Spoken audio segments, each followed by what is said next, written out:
YouTube, Rook here from Rook Geek Goodness, my little channel on the interweb for all things geeky and cool.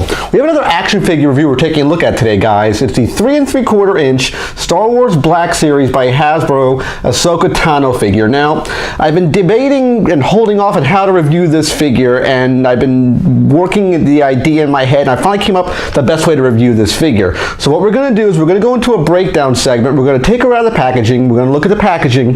We're going to look at the figure. We'll look at the paint. We'll look at the articulation and look at the accessories. That's going to be the key on this one, guys. And ask that big question at the end of the video, is this worth your money? Stay tuned, guys. We're going into the breakdown.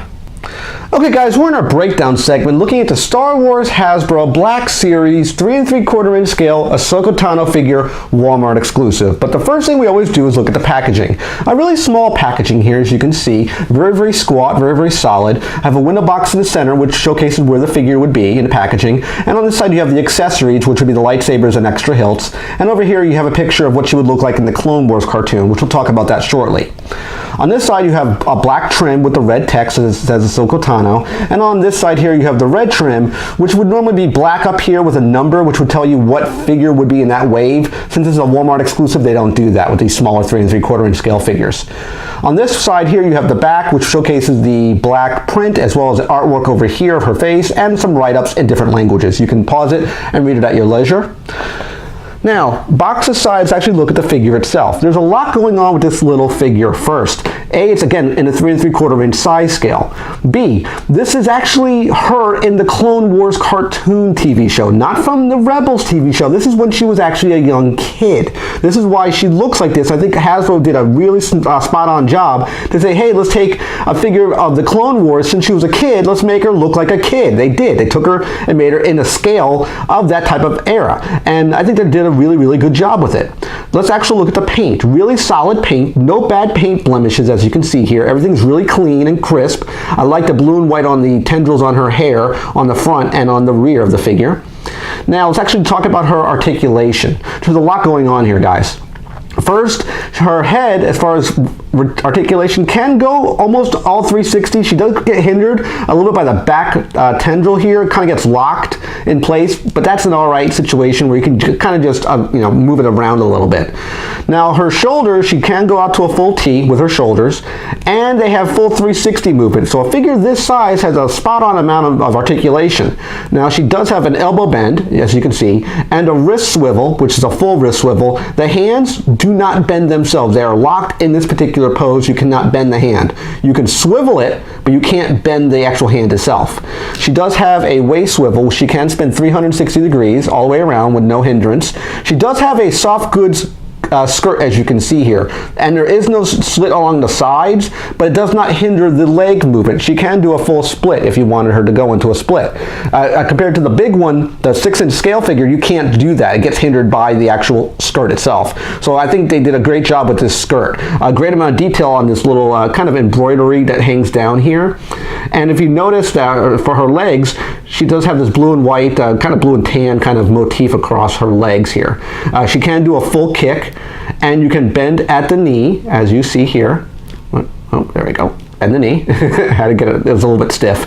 And there is a lot of movement here, so you can spin the knee 360 degrees if you want to as well.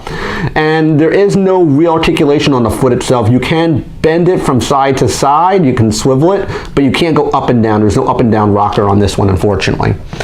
Now, since she came out of the Clone Wars, as far as Ahsoka here in her 3 3/4 inch scale, she had 2 lightsabers in that particular time period. She had a big blade and a small blade. This would be more like a standard lightsaber. This would be considered more of a what's called a Shanto or Shotu blade, which is more of a short sword, just so you will know.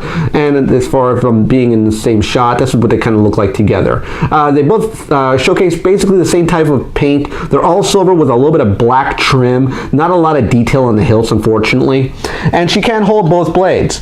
The larger one, I would say, would probably fit in her right hand, although you could put it in either hand. You just basically slide them up her wrist, her hand, just like this, and it would just slot into her hand, so she can grip it, something along those lines. The other one could be held in one of 2 ways. She normally fights with what's called an undergrip. The undergrip, normally you would slot the blade through her hand, and then it would slip into her grip like this. So you have one blade up and one blade down. Very similar to the 6-inch scale figure like this. So you'd have one up and one down. I'll kind of put them both in the same shot so you can kind of see what I'm talking about. Very similar to that, just so you would know. Which I like. I like how they did that. And she can also, if you wanted to, switch it, and this grip itself seems a little bit odd. It doesn't seem right when you hold it out. When you display her like this, if I'll put her back a little bit, the blade doesn't seem right. It seems the way she's holding in this very, very loose grip, it seems like it's more fit for the under grip than it is for the over grip. Just by playing around with the figure, I noticed that it seems more you want to do something like this. It seems like what this hand is designed for, just so you know. Now, let's actually look at the other set of accessories. She has two other hilts. These are basically the same hilt that you just saw, but with unignited blades. And this is probably the biggest point I have of this figure that I say the biggest issue is these extra hilts. I don't like extra accessories I don't need, and these can be lost really, really easily. They're not like the bigger figure. I'll bring her back in so you can see. These hilts here of the silver blades had a little, what looks like a little circle on the end. These are designed to be clipped into little looks like little hangers that hang from her belt or from her skirt. That's what it's really designed for, and I like what they did with that one. Now, this one, the biggest issue is you can put these on her figure, but they're really difficult to peg in place, and I'll demonstrate that now.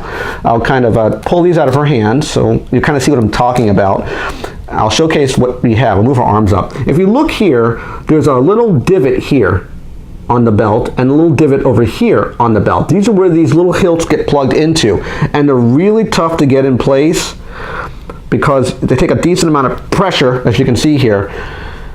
And on the other one, I'll put that one in place as well. There we go. Yeah, good, it's in place. They're really tricky to get in place and are really difficult. I don't know why Hasbro went this road. This is kind of what it would look like when they're in place. I mean, once they're on her, they're pretty secure.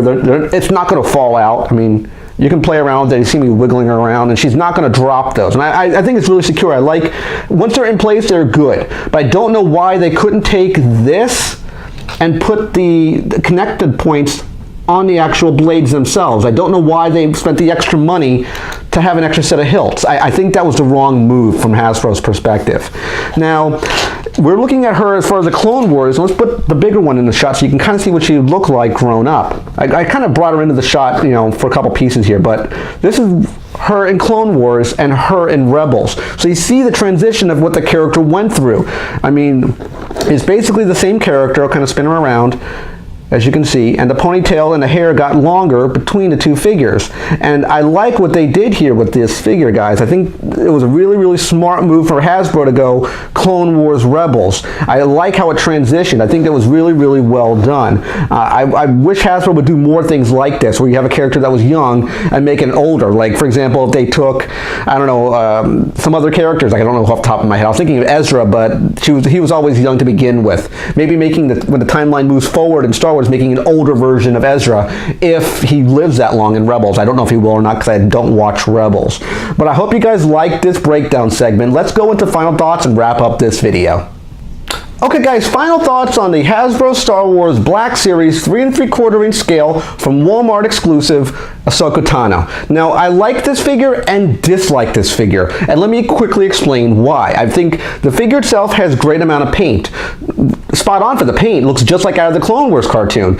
Great detail, awesome soft goods skirt, which I really like, and the accessories are sound. The problem, again, with the accessories, which is what we talked about in the breakdown segment, is why they came out with an extra set of hilts. I don't understand the reasoning behind it. These can be lost really, really easily. And that being the case also, it's super difficult to peg the damn things in her belt. You saw me finicking around with the stupid things trying to get them attached. Now, if you want my opinion, I would take the extra money that you would buy for this figure, which is about $12 US, $12, $13 with tax, and get the larger one. Get the 6-inch scale one from the Rebel show. Get the larger, more the adult figure of Ahsoka Tano. I think they have a lot more going on with this scale than they got with this scale here. Now, if you want my opinion, is this a buy or is this a pass? This is the first time I'm saying this. It's a both. I think it's both a buy and a pass. If you if you're a big Star Wars fan or a big Ahsoka Tano fan, then buy this figure. Absolutely. I think it has a lot going, like I said, it has a lot going on with something this small in the 3 3/4 inch scale. But if you're not a fan of Star Wars as far as the collectibles goes, you might not know who Ahsoka Tano is, then I would pass. If you wanted to buy a bigger size scale, get the larger Ahsoka Tano figure. Remember guys to always click the like button, always subscribe. You'll see a picture of my face, a big old button. Click that button, that's my new subscribe button, and I'll see you in the next video. Take care, and bye-bye.